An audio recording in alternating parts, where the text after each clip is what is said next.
It all started with a simple welfare check. An elderly man hadn't been seen for days, and a faint, sickly odor drifted from his modest home in Fort Smith, Arkansas, a smell no one ever wants to recognize. When police stepped inside, they weren't prepared for what they'd find. Hello. Good. Him? He's not answering? Not answering, but I was laying in my bed the other night, and I can't remember what time it was. I heard something fall. Does he have a car?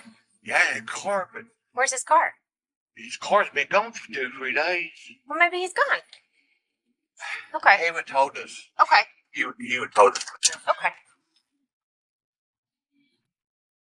What kind of car does he drive? He drives big boy You know what position his bedroom is at? back that way. I Okay. think. I'll come back and talk to you in just a second, okay? Yeah, I'm getting it. Yeah, right here. I know that smell. The scene was brutal.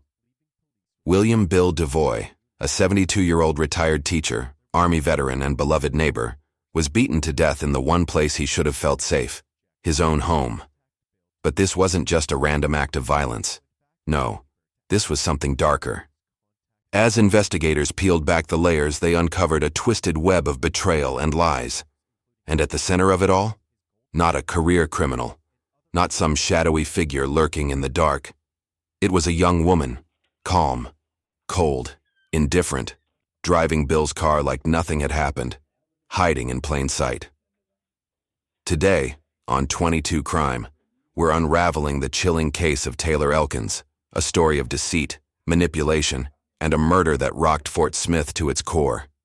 We'll follow the relentless investigation, the shocking trail of evidence, and how someone seemingly ordinary was hiding monstrous secrets. This is the story of how a brutal murder, a stolen car, and a trail of contradictions led to one of the most horrifying revelations this quiet town had ever seen. The clock is ticking, just 22 minutes to uncover the truth behind today's mystery. This is 22 Crime.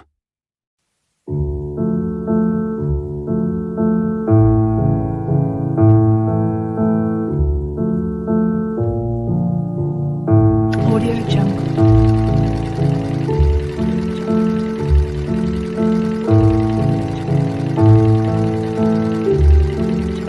Viewer discretion is advised. 22 is a true crime podcast that delves into real-life crime stories, which often involve graphic descriptions, sensitive content, and strong language that may not be suitable for all audiences. We strive to present these cases with the utmost respect for the victims and their families. Please note that the content discussed may be distressing or triggering for some listeners. Additionally, all resources and information presented in this podcast are obtained from publicly available internet sources. Listener discretion is strongly advised, and we recommend that only mature audiences proceed with caution. If you are sensitive to such content, please consider watching another video. Stay safe and take care of your mental health. July 11th, 2019, Fort Smith, Arkansas. The summer heat pressed down on a quiet neighborhood, the kind that looks peaceful on the surface. Tucked away in a modest duplex lived William Bill DeVoy Jr., a 72-year-old retired teacher, an Army veteran, and the kind of man who kept to himself. Friendly, polite, but private.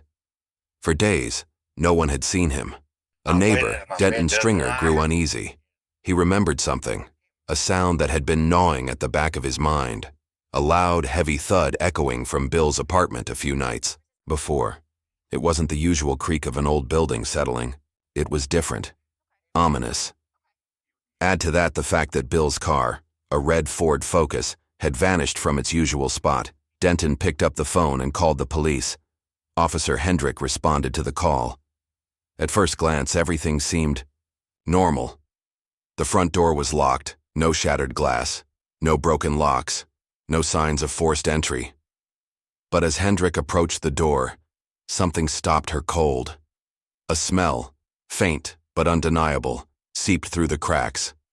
A thick, sickly sweet stench tinged with something metallic, a scent that no officer ever forgets.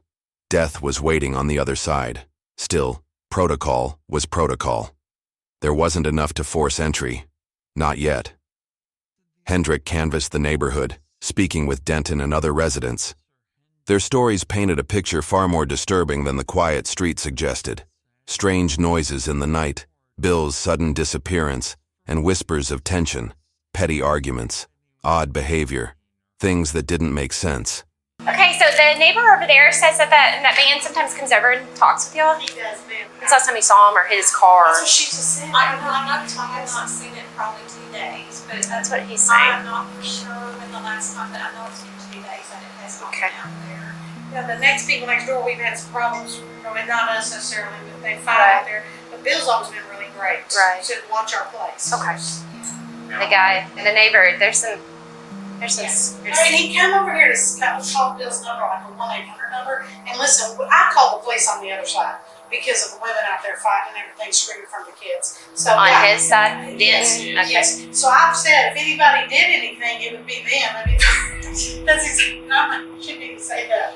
But because it's just odd that they come over here and then he's telling us to call Bill like this, we should check on this one. He doesn't have a phone. Yeah, that's what he said. He said his daughter stole his. Eventually, with the help of Bill's landlord, officers unlocked the door. The moment it swung open, the smell wasn't faint anymore. It hit them like a wall, thick, suffocating. They found Bill in the bathroom, his body beaten, lifeless, and left to decompose, alone.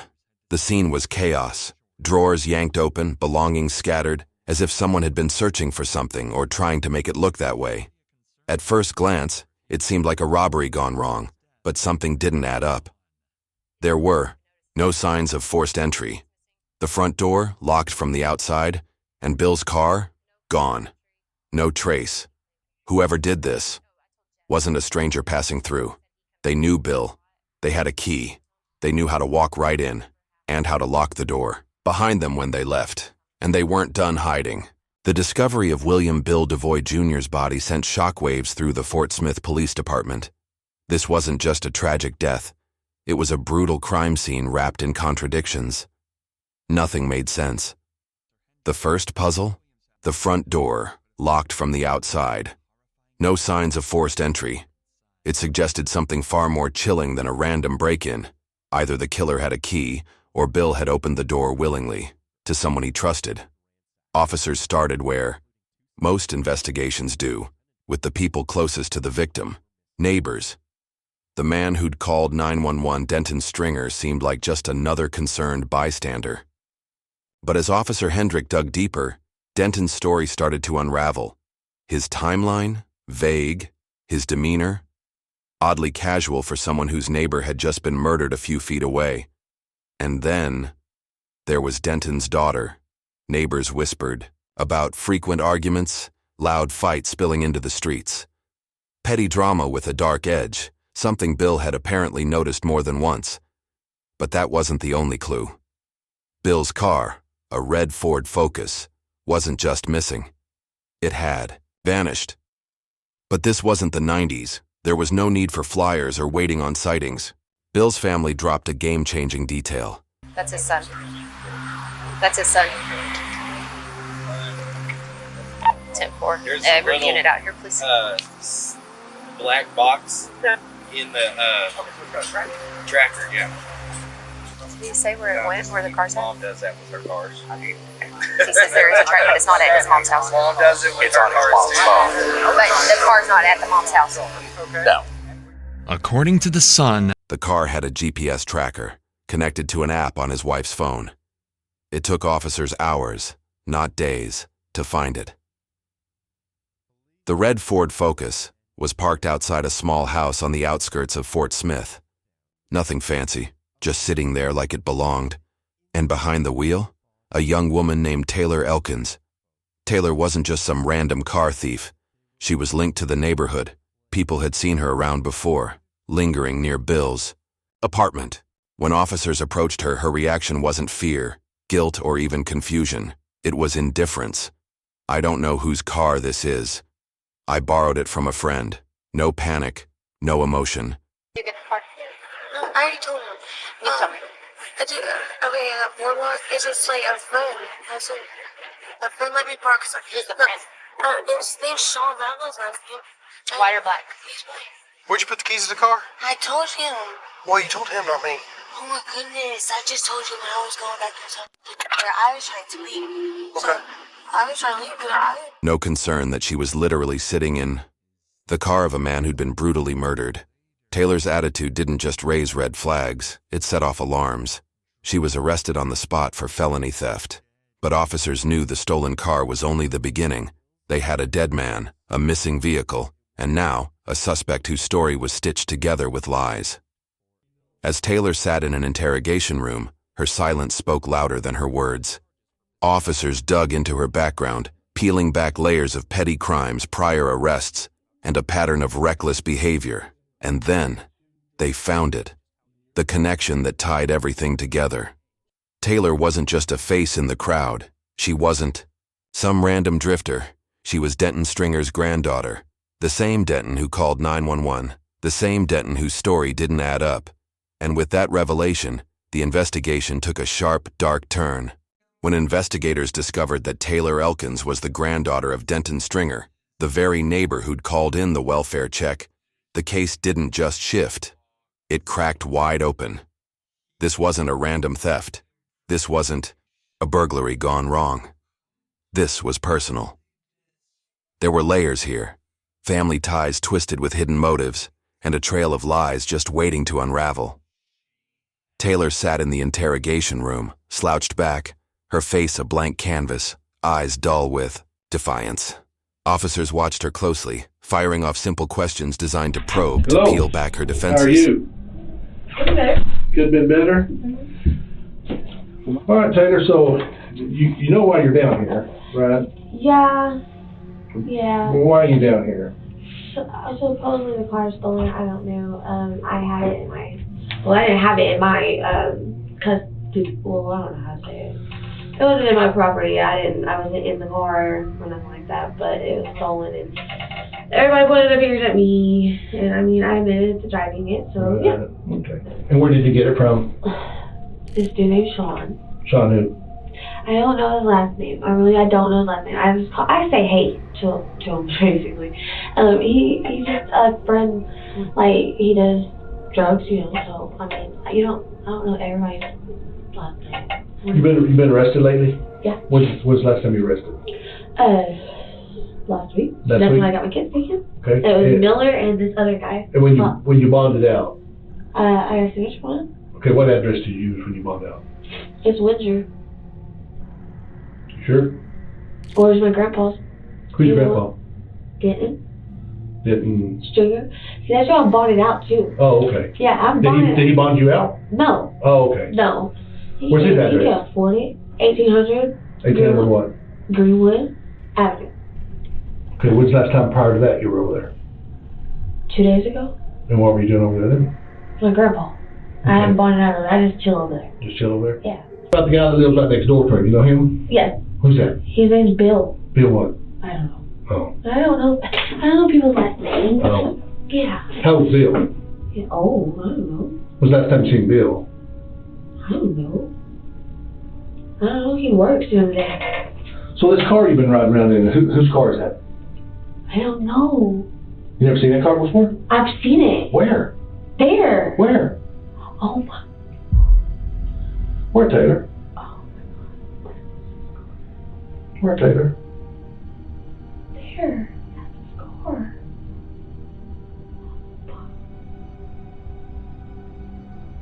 Dang. Wow. I think you kind of knew that. No, I didn't. I didn't. I don't know him that well. And when's the last time you seen him? Like I said, like he comes in and out. I don't know. I don't pay attention to him. Like he ain't nothing to me. Really? He ain't nothing to me. If you're being honest with me. I am. I'm actually. You went to your dad's today. Were you there earlier this week, like Monday or Tuesday? Well, let me rephrase that. You were there earlier this week, and you had two white males with you. Who was those two white guys that were with you? I don't know. That school's got video, and it shows you showing up with two white males. So I'm just kind of curious. Who are those two white males on?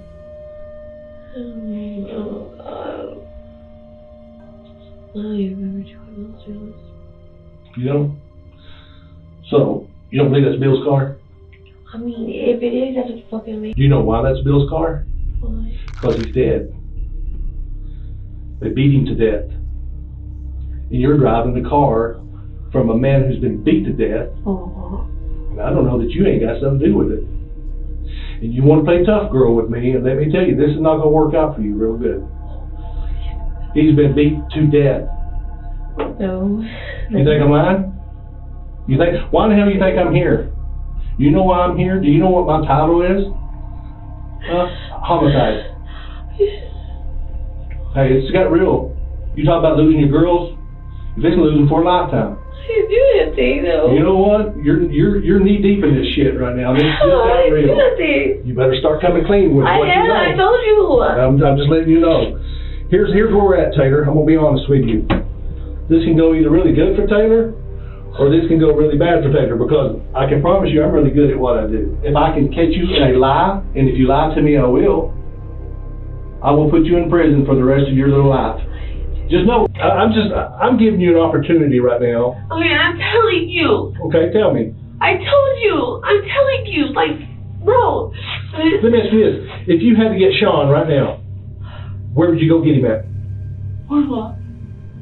What apartment number? It's a corner. There's 4, 5, 6, 7. It's either 5 or 6. Been thinking about anything? Oh, it's like fell asleep. It like hurts or whatever. Had a little issue. So this is the guy you said you got the car from? Mm-hmm. Are you sure? Well, I told you he's in jail. I told you he's been in jail since June the 6th. You think I'm making this up? No. So if he's in jail, how did he give you the car? It was him. I gotta be sure. You better rethink this, Taylor. That's looking like you killed him. No, yeah, I didn't know what it was. You think it's funny? No, I said it wasn't me. Well, you better figure it out then, because you just lied. Well, I didn't. Did you ever say anything to you? He just told me he was calling. He was set on that. So, is Joe, you think Joe's going to put this back on you again? Of course. He knew what he was doing, but not coming with me on TV. If you know what he was doing, it's okay. Why is it okay? Because I know I didn't do it. And I'm actually now telling you all the truth. Which it's hard to believe after so many different versions. I don't understand that. The first 2 days I was high as shit. Y'all are questioning me. You've seen it. What are you smiling for? Things you're covered. Oh, thanks.